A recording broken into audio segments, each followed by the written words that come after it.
The story begins inside the world of a book called Harold and the Purple Crayon.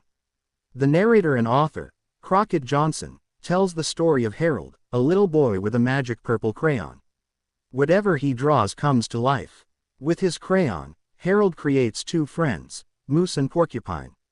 He also expands their world, making it bigger and more exciting. As Harold grows older, his imagination grows too.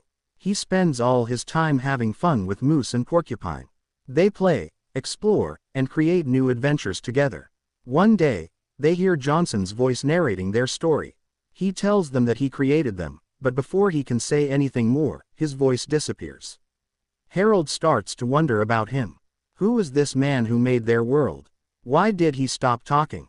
These questions bother Harold, and he decides to find his old man himself. Using his crayon, Harold draws a portal to the real world. A glowing doorway appears, leading to a place beyond their own. Harold steps through first. Moose hesitates, unsure if they should go. But before he can decide, Porcupine uses one of her quills to poke him, making him jump forward. He stumbles into the portal after Harold. Porcupine is about to follow, but the portal closes too quickly. She is left behind. Determined not to be separated from her friends, she grabs her quill and carefully draws a door. When she pushes it open, she steps through, hoping to find Harold and Moose on the other side. Harold and Moose step into the real world together. As soon as they arrive, Moose changes into a human. But for some reason, whenever he gets scared, he turns back into a moose. Harold takes a moment to enjoy the real world. Everything looks so different from the world he knows. Then, he and Moose spot an elderly man. Without thinking, they assume he must be the old man they are looking for. But when they approach him, the man gets startled and reacts in a way that scares Harold and Moose. They quickly run away. To escape faster, Harold draws a bike with his crayon. The bike comes to life, and they hop on to ride through the streets. Everything seems fine until Moose suddenly gets scared and turns back into a moose. This surprises a mother named Terry and her son, Mel, who are driving nearby. Terry swerves in shock, and her car gets a flat tire. Feeling guilty, Harold pulls out his crayon and draws a new spare tire for Terry. She is surprised but grateful. After chatting with them, she decides to invite Harold and Moose to stay in her guest house. Meanwhile, Porcupine arrives in the real world much later. She has a little adventure of her own while searching for Harold. She notices a house with purple flowers and assumes Harold must have left her clues. She follows them and ends up inside a stranger's house. Inside, she finds a delicious cake and starts eating it. But suddenly, alarms go off. The house owners rush in and panic when they see her. Thinking she is a burglar, they threaten to call the cops. At the same time, two detectives, Silva and Love, are given a new case. They have to track down Porcupine because she was last seen running into the same elderly man that Harold and Moose had bothered earlier. That night, Harold and Mel spend time together. Mel doesn't feel like he fits in at school, so he enjoys having someone new to talk to. When he sees Harold using the crayon, he feels like he has found a friend who understands him. Mel has an imaginary friend named Carl, a strange mix of different animals.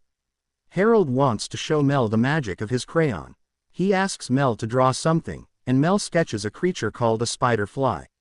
With a quick stroke of his crayon, Harold brings the spider fly to life.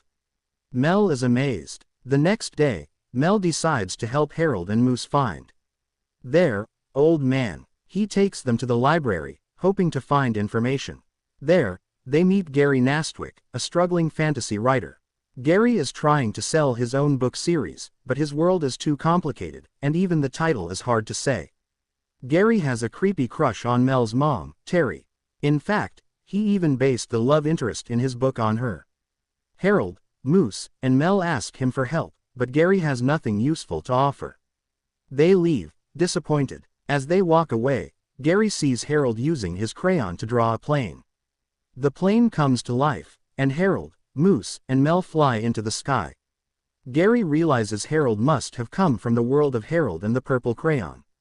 He grabs a copy of the book and starts to come up with a plan. While they fly, Moose gets scared and suddenly morphs again, turning back into a moose. This causes the plane to go out of control. They have no choice but to parachute back down into town. Mel goes to school, but his day doesn't go well. Two bullies start bothering him. They try to take his whistle, the one he wears for Carl. Mel refuses to let them, and when one of them gets too close, Mel elbows him in the face. The bully gets a bloody nose. Instead of punishing the bullies, the teachers send Mel to the principal's office. Later, Harold and Moose go with Terry to her job at a retail store. While she tries to work, her boss Ravi Patel keeps bothering her with endless demands. When Terry gets a call from Mel's school, she has to leave. Instead of just waiting, Harold and Moose decide to take over her job, even though they were never hired.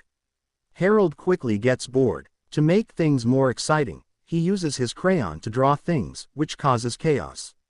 When a customer asks for Puma brand shoes, Harold misunderstands and draws an actual, live Puma. Then, he sees a coin-operated ride with a little boy on it. Wanting to make it more fun, he draws a real propeller on it, turning it into a flying machine.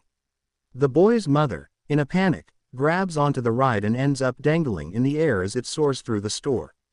Because of all this, Terry gets fired when she returns. But instead of being upset, she laughs it off. She admits she hated the job anyway. Terry decides to join Harold, Moose, and Mel as they walk through town. When they reach the town square, Harold draws a piano. He knows that Terry used to love playing music, but she stopped after her husband passed away. At first, she hesitates, but then she sits down and starts to play. A beautiful, lively melody fills the air. While this is happening, Porcupine is nearby, causing trouble in a diner. She gets spotted by Detective Silva and Love, who immediately start chasing her. Meanwhile, Gary finds Harold and Moose. He pulls them aside and shows them a book, Harold and the Purple Crayon. He then tells them about Crockett Johnson, the person who created Harold. Harold is excited to hear this. But before he can celebrate, Porcupine runs straight into him and Moose. The friends are finally back together, but their joy is short-lived. Silva catches up and tackles Porcupine to the ground. Before they know it, all three friends are arrested. At school, Mel is locked inside a closet by the bullies. He remembers the small piece of Harold's crayon that Harold had given him for safekeeping. Taking it out, Mel draws his imaginary friend, Carl, to life. Carl easily breaks down the door, scaring the bullies and helping Mel escape. Mel rushes to bail out Harold, Moose, and Porcupine. Once they are free, Porcupine quickly draws a car with the crayon, and they drive off toward Johnson's house. Gary tries to chase after them, desperate to get the crayon, but he fails to keep up. When they arrive at the house, an elderly caretaker, Ms. Barnaby, greets them. She explains that the house is now a museum dedicated to Johnson's work. Sadly, she also tells them that Johnson passed away a long time ago. Terry arrives, having tracked Mel down. She is upset and scolds Harold for interfering in their lives and making things worse. Feeling guilty, Harold watches as she and Mel leave. He starts to lose hope, thinking that everything he did was pointless. Because his imagination is fading, everything he has drawn including Moose and Porcupine begins to disappear. Now completely alone, Harold is found by Gary. Seeing Harold's sadness, Gary takes advantage of the moment and convinces him to hand over the crayon. With the crayon's magic, Gary transforms himself into the warrior from his own book.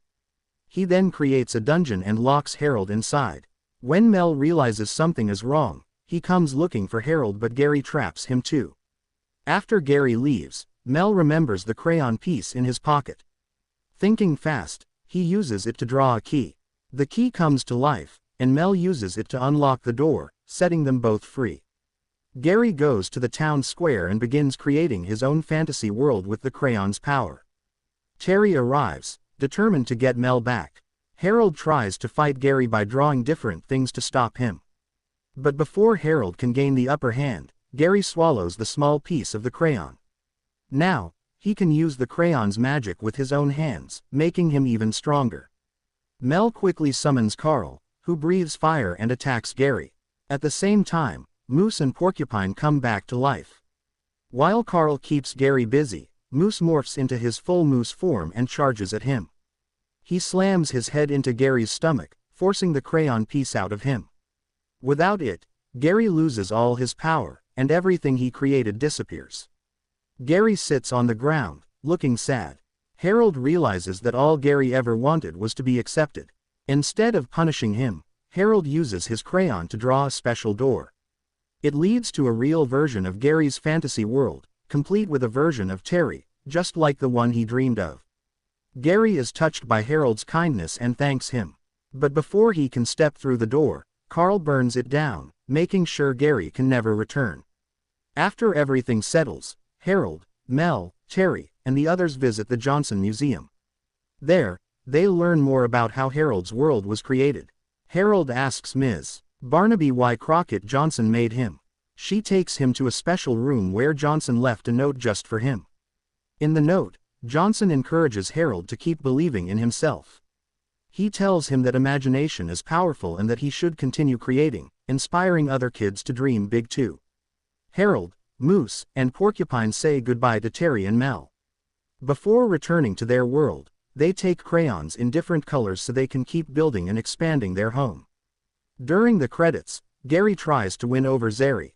But to his surprise, she is already in love with a wizard from her world. Thank you so much for watching this video. Don't forget to like, share and subscribe to our channel.